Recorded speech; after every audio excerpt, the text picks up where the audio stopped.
In this video, we're going to be learning how to calculate yield. And something else we're going to have to do is determine the limiting reagent. We have a scenario where we have 10 grams of oxygen reacting with 10 grams of ethanol. So first thing, we have to write the balanced equation, okay? Ethanol is C2H6O and oxygen is O2. Products are carbon dioxide and water.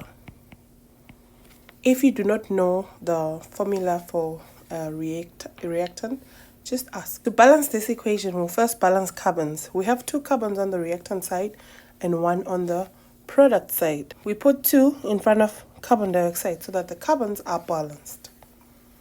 We'll then look at hydrogens. We have 6 hydrogens on the reactant side and only 2 on the product side.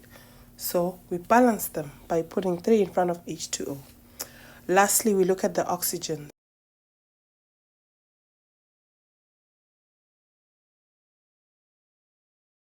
Put a coefficient in front of oxygen so that the sum of oxygen and oxygen in O2 and ethanol is 7. So that will be 3. Now that we've balanced the equation, we can calculate the number of moles of reactants. For this step, we need to know the molar mass of each of our reactants. The molar mass for ethanol is 46.08. Then we do the same thing once we've calculated the moles of reactant, we now have to determine which one of the 2 reactants is a limiting reactant. It should be pretty obvious to see from this step, given that 1 mole of ethanol requires 3 moles of oxygen. Here we have 0.217 moles of ethanol, but we only have 0.3125 moles of oxygen. So it should be clear that oxygen is our limiting reactant. According to my balanced equation, if I have 1 mole of ethanol, I need 3 moles of oxygen. In this case, I don't have 1 mole of ethanol. I only have 0.217 moles of ethanol.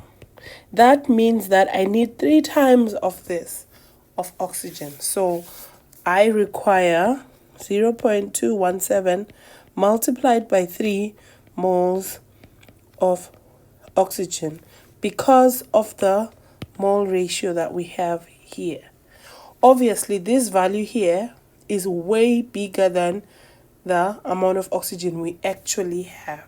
And since the amount of oxygen we actually have is less than the amount of oxygen that is needed, then oxygen is our limiting reactant.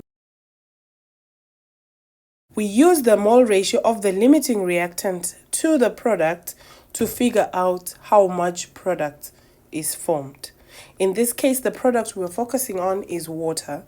And given that oxygen is the limiting reactant, 3 moles of oxygen require or give 3 moles of water. So if we have 0.3125 moles of oxygen, it means that we're going to get 0.3125 moles of water. The question has asked us to determine the mass of water that is formed.